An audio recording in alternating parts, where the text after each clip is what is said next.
Hi, welcome to ആൻഡ്രൻ channel. ഇന്ന് നമ്മൾ 9th standard first chapter set language ആണ് നോക്കാൻ പോകുന്നത് കേട്ടോ. അതിൽ എക്സസൈസ് 1.3 7th 1 നോക്കാം. Let A and B two overlapping sets and the universal set be U. Draw appropriate Venn diagram for each of the following. ഇപ്പം ഇവിടെ കുറച്ച് ഓപ്ഷൻസ് തന്നിട്ടുണ്ട്. നമുക്ക് ഇവിടെ തന്നിട്ടുള്ളതിൻ്റെ വെൻ ഡയഗ്രാം വരയ്ക്കണം. അപ്പം നമുക്ക് നോക്കാം. ഫസ്റ്റ് നമുക്ക് തന്നിരിക്കുന്നത് എ യൂണിയൻ ബി ആണ് കേട്ടോ. ഇപ്പോൾ ഇങ്ങനൊരു വെൻ ഡയഗ്രാം വരയ്ക്കുക. എ എന്ന സെറ്റ്, ബി എന്ന സെറ്റ്, അത് കഴിഞ്ഞിട്ട് യൂണിവേഴ്സൽ സെറ്റ് ഇതുപോലെ വരയ്ക്കണം. അത് കഴിഞ്ഞ് A union B, A union B എന്ന് പറയുമ്പോൾ എയും ബിയും ഷെയ്ഡ് ചെയ്യണം. ഓക്കെ, അപ്പം എങ്ങനെ ഷെയ്ഡ് ചെയ്യുക? രണ്ടും ഇതുപോലെ ലൈൻ വരച്ചു കൊടുക്കാം. ഓക്കെ, ഇതുപോലെ ലൈൻ വരച്ചു കൊടുത്താൽ മതി. നെക്സ്റ്റ് സെക്കൻഡ് വൺ ആണ് എ ഇന്റർസെക്ഷൻ ബി. ഇപ്പോൾ ഇതിലും അതേപോലെ വെൻ ഡയഗ്രാം വരച്ചിട്ടുണ്ട്. എ ഇന്റർസെക്ഷൻ ബി എന്ന് പറഞ്ഞാൽ എന്താ? എ എന്ന സെറ്റിലെയും ബി എന്ന സെറ്റിലെയും പൊതുവായിട്ടുള്ളത് അല്ലേ? അപ്പൊ രണ്ടിലും പൊതുവായിട്ടുള്ള ഭാഗം ഏതാ? ഈ ഭാഗം മാത്രമാണ് അല്ലേ? അപ്പൊ ഇവിടെ മാത്രം ഷെയ്ഡ് ചെയ്താൽ മതി. ഓക്കെ, ഇവിടെ മാത്രം ഷെയ്ഡ് ചെയ്തിട്ടുണ്ട്.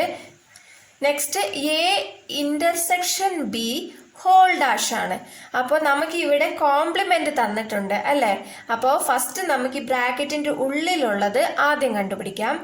A intersection B. അപ്പൊ ഇത് എ ഇന്റർസെക്ഷൻ ബി ആണ് കേട്ടോ. അപ്പോൾ എ ഇന്റർസെക്ഷൻ ബി നമുക്ക് അറിയാലോ എന്താണ്? എയുടെയും ബിയുടെയും പൊതുവായിട്ടുള്ള ഭാഗം അല്ലേ? അപ്പൊ ഇതാണ് എ ഇന്റർസെക്ഷൻ ബി. നമുക്ക് ആദ്യം എ ഇന്റർസെക്ഷൻ ബി കണ്ടുപിടിച്ചിട്ടാണ് അടുത്തത് കോംപ്ലിമെന്റിലേക്ക് പോകണ്ടേ കേട്ടോ. ഇപ്പോൾ അടുത്തത് എന്താണ്? അടുത്ത കോംപ്ലിമെന്റ് എന്ന് പറയുമ്പോൾ ഇവിടെ നമുക്കറിയാം A intersection B whole dash എന്ന് പറഞ്ഞാൽ എന്താ? Equal to U minus A intersection B അല്ലേ? എ ഇന്റർസെക്ഷൻ ബി ഹോൾ ഡാഷിന്റെ ഫോർമുല എന്താ? U minus A intersection B. അപ്പൊ യൂണിവേഴ്സൽ സെറ്റിൽ നിന്നും എ ഇന്റർസെക്ഷൻ ബി എന്ന് പറയുന്നത് ഒഴിവാക്കിയാൽ മതി. അപ്പൊ ഇവിടെ യൂണിവേഴ്സൽ സെറ്റ് എന്ന് പറയുന്നത് ഇത് അല്ലേ? ഇതിൽ നിന്നും ഈ എ ഇന്റർസെക്ഷൻ ബി എന്ന് പറയുന്നത് ഈ നടുക്കത്തെ ഈ ഭാഗം മാത്രമാണ്. ഇതങ്ങ് ഒഴിവാക്കിയാൽ മതി. ബാക്കി എല്ലാ ഭാഗവും ഷെയ്ഡ് ചെയ്യണം. ഓക്കെ, യൂണിവേഴ്സൽ സെറ്റ് അടക്കമാണ് ഷെയ്ഡ് ചെയ്യേണ്ടത് കേട്ടോ. ഇപ്പൊ എല്ലാ കോംപ്ലിമെന്റ് ഒക്കെ തരികയെന്നുണ്ടെങ്കിൽ യൂണിവേഴ്സൽ സെറ്റിൽ നിന്നും ഇവിടെ എന്താണോ തന്നിട്ടുള്ളത് അത് മൈനസ് ചെയ്താൽ മതി. നമ്മൾ ഇതിനു മുമ്പേ നോക്കിയതാണ്. ഇപ്പോൾ നമുക്ക് എന്താ കിട്ടിയിരിക്കുന്ന? ഈ ഭാഗം മാത്രം നമ്മൾ ഒഴിവാക്കിയിട്ടുണ്ട് അല്ലേ? ഈ ഒരു ഈ ഭാഗം മാത്രം നമ്മൾ ഒഴിവാക്കി ബാക്കി എല്ലാ ഭാഗവും ഷെയ്ഡ് ചെയ്തിട്ടുണ്ട്. ഇതാണ് എന്ത്? A intersection B whole dash. Okay, B minus A whole dash. ഇപ്പോൾ ഇതിലും അതേപോലെ വെൻ ഡയഗ്രാം വരയ്ക്കണം. ഫസ്റ്റ് നമ്മൾ ബി മൈനസ് എ കണ്ടുപിടിക്കണം കേട്ടോ. ബി മൈനസ് എ എന്ന് പറഞ്ഞാൽ എന്താ? ബി എന്ന സെറ്റിൽ നിന്നും എ ഒഴിവാക്കണം. ബി എന്ന സെറ്റിൽ നിന്ന് എ ഇത്രയും ഭാഗം ഒഴിവാക്കി ബാക്കി ഭാഗം എന്താ വരുന്നത്? ഇങ്ങനെ വന്നു. ഇപ്പൊ ബിയിൽ നിന്ന് നമ്മൾ എ ഒഴിവാക്കി. ഇനി അടുത്തത് B minus A whole dash, അതായത് യൂണിവേഴ്സൽ സെറ്റിൽ നിന്നും ബി മൈനസ് എ ഒഴിവാക്കണം. ബി മൈനസ് എ എന്ന് പറയുമ്പോൾ ഏതാണത്?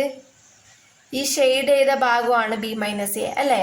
ഈ ഷെയ്ഡ് ചെയ്ത ഭാഗം ഒഴിവാക്കിയിട്ട് ബാക്കി എല്ലാ ഭാഗവും നമ്മൾ ഷെയ്ഡ് ചെയ്യണം. ഇപ്പൊ B minus A whole dash ഇങ്ങനെയാണ് വരിക. ഈ ഷെയ്ഡ് ചെയ്ത ഈ ഭാഗം മാത്രം ഒഴിവാക്കിയിട്ട് ബാക്കി എല്ലാ ഭാഗവും ഷെയ്ഡ് ചെയ്യണം. ഇതാണ് B minus A whole dash. Next A dash union B dash. ഇപ്പൊ ഇതിലും കോംപ്ലിമെന്റ് തന്നിട്ടുണ്ട് അല്ലേ? അപ്പൊ അതും ആദ്യം ഇതേപോലെ വെൻ ഡയഗ്രാം വരയ്ക്കണം. A B universal set. ഇത് എന്തായാലും നമ്മൾ ഇതിൽ അടയാളപ്പെടുത്തിയിരിക്കണം കേട്ടോ. അപ്പോൾ എ ഡാഷ് ആണ് ഫസ്റ്റ് കണ്ടുപിടിക്കേണ്ടത്. എ ഡാഷ് എന്ന് പറഞ്ഞാൽ എന്താ? യു മൈനസ് എ അല്ലേ? എ ഡാഷ് എന്ന് പറഞ്ഞാൽ എന്താ? A dash equal to U minus A ആണ് അല്ലേ? അപ്പൊ യൂണിവേഴ്സൽ സെറ്റിൽ നിന്നും എ ഒഴിവാക്കുക. അപ്പൊ യൂണിവേഴ്സൽ സെറ്റ് എന്ന് പറയുന്നത് ഇതിൽ നിന്നും എ ഒഴിവാക്കണം. എ ഒഴിവാക്കുമ്പോൾ ഇത്രയും ഭാഗം ഒഴിവാക്കിയിട്ട് ബാക്കി എല്ലാ ഭാഗവും നമ്മൾ ഷെയ്ഡ് ചെയ്യണം. ഓക്കെ, ഇപ്പോൾ ഇതാണ് എ ഡാഷ്. നെക്സ്റ്റ് അടുത്തത് നമ്മൾ എന്താ കണ്ടുപിടിക്കേണ്ടത്? ബി ഡാഷ് കണ്ടുപിടിക്കണം. ഓക്കെ, ബി ഡാഷ് എന്ന് പറഞ്ഞാൽ എന്താ? യൂണിവേഴ്സൽ സെറ്റിൽ നിന്നും ബി ഒഴിവാക്കിയാൽ മതി. അപ്പോൾ ബി എന്ന ഭാഗം ഇത്രയും ഭാഗം ഒഴിവാക്കിയിട്ട് ബാക്കി എല്ലാ ഭാഗവും ഷെയ്ഡ് ചെയ്യണം. ഓക്കെ,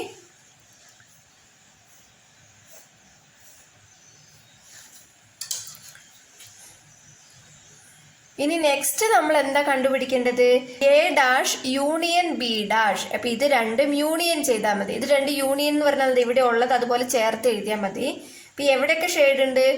ഇവിടെ ഈ ഭാഗത്ത് ബി ഭാഗത്തും ഉണ്ട്, എ ഭാഗത്തും ഉണ്ട്, പിന്നെ പുറത്ത് യൂണിവേഴ്സൽ സെറ്റിലും ഷെയ്ഡും ഉണ്ട്. ഷെയ്ഡ് ഇല്ലാത്ത ഭാഗം ഏതാ? ഈ സെന്റർ ഭാഗം മാത്രം അല്ലേ? അപ്പൊ ഈ സെന്റർ ഭാഗം മാത്രം വിട്ടിട്ട് ബാക്കി എല്ലാ ഭാഗവും നമ്മൾ ഷെയ്ഡ് ചെയ്യണം. ഓക്കെ,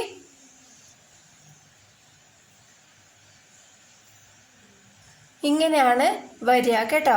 ഇനി നെക്സ്റ്റ് നോക്കാം. A dash intersection B dash. ഇപ്പോൾ ഫസ്റ്റ് എ ഡാഷ് കണ്ടുപിടിക്കണം. എ ഡാഷ് കണ്ടുപിടിക്കുമ്പോൾ എന്താ? യൂണിവേഴ്സൽ സെറ്റിൽ നിന്നും എ ഒഴിവാക്കണം. യൂണിവേഴ്സൽ സെറ്റിൽ നിന്നും എ ഒഴിവാക്കുമ്പോൾ ഇങ്ങനെയാണ് നമ്മൾ ഷെയ്ഡ് ചെയ്യേണ്ടത്. ഓക്കെ, അടുത്ത ബി ഡാഷ് എന്ന് പറയുന്നത് ബി മാത്രം ഒഴിവാക്കുക, ബാക്കി എല്ലാ ഭാഗത്തും ഷെയ്ഡ് ചെയ്യണം. ഇപ്പോ A dash intersection B dash ആണ് നമ്മൾ കണ്ടുപിടിക്കേണ്ടത്. അപ്പോൾ A dash intersection B dash എന്ന് പറയുമ്പോൾ എ ഡാഷിലും ബി ഡാഷിലും പൊതുവായിട്ടുള്ളതാണ് നമ്മൾ ഇവിടെ ഷെയ്ഡ് ചെയ്യേണ്ടത്. അപ്പൊ എ ഡാഷിലും ബി ഡാഷിലും പൊതുവായിട്ടുള്ള ഭാഗം ഏതാ? ഇവിടെ ഷെയ്ഡ് ഇല്ല, ഇവിടെ ഷെയ്ഡ് ഉണ്ട്. അപ്പോൾ ഇത് പൊതുവല്ല അല്ലേ? അതേപോലെ ബി എന്ന് പറയുന്നത് ഇവിടെ ഷെയ്ഡ് ചെയ്തിട്ടില്ല, ഇവിടെ ചെയ്തിട്ടുണ്ട്. അപ്പൊ ഇതും പൊതുവല്ല. അപ്പൊ യു എന്ന് പറയുന്ന ഈ ഭാഗം ഇവിടെയും ഉണ്ട്, ഇവിടെയും ഉണ്ട്. അപ്പൊ രണ്ടിലും പൊതുവായിട്ട് ചെയ്തത് ഏതാ? യു മാത്രമാണ് അല്ലേ?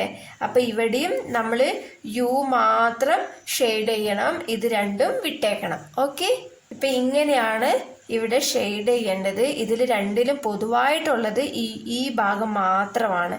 അപ്പൊ ആ ഭാഗം മാത്രം ഇവിടെ ഷെയ്ഡ് ചെയ്തു. നെക്സ്റ്റ് നമ്മൾ ഇത്രയും 6th വരെ ചെയ്തു. ഇനി അടുത്ത 7th ഒരു ക്വസ്റ്റ്യൻ ഉണ്ട്. What do you observe from the when diagram 3rd and 5th? ഇപ്പൊ നമുക്കിവിടെ 3rd-ഉം 5th-ഉം നമ്മൾ നോക്കിയിട്ട് എന്താണ് അതിൽ ഒബ്സർവ് ചെയ്തതെന്ന് കണ്ടുപിടിക്കണം. നമുക്ക് നോക്കാം. ഇപ്പോ 3rd-ലും 5th-ഉം നോക്കിക്കേ. A intersection B whole dash ഇങ്ങനെയാണ് വരുന്നത് അല്ലേ? 5th A dash union B dash ഇങ്ങനെയാണ് വരുന്നത്. A dash union B dash ഇങ്ങനെയാണ് വരുന്നത്. അപ്പൊ രണ്ടും ഒരേപോലെ ഉണ്ട് അല്ലേ? ഈ സെൻട്രൽ ഭാഗം മാത്രം വിട്ടിട്ട് ബാക്കി എല്ലാം ഷെയ്ഡ് ചെയ്തിട്ടുണ്ട്.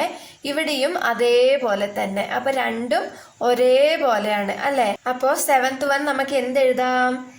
3rd and 4th are equal. അപ്പൊ 3rd-ലെ ക്വസ്റ്റ്യൻ എന്താ?